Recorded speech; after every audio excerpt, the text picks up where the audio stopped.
we'll say condition equals 1.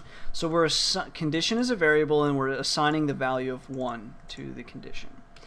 The next thing we're going to say is while condition is less than 10.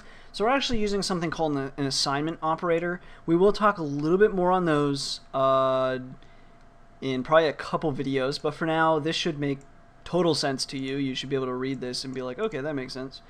So while the condition is less than 10, what do we want to do?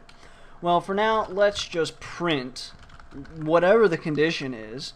And now we're going to use another thing that I was trying to show you guys earlier, but for whatever reason it yelled at me.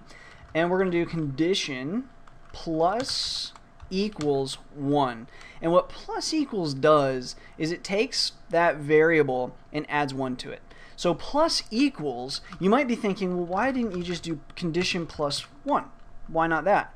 Well, the reason why you don't do that is condition plus 1 will just yield a value, but it won't actually assign that value to anything.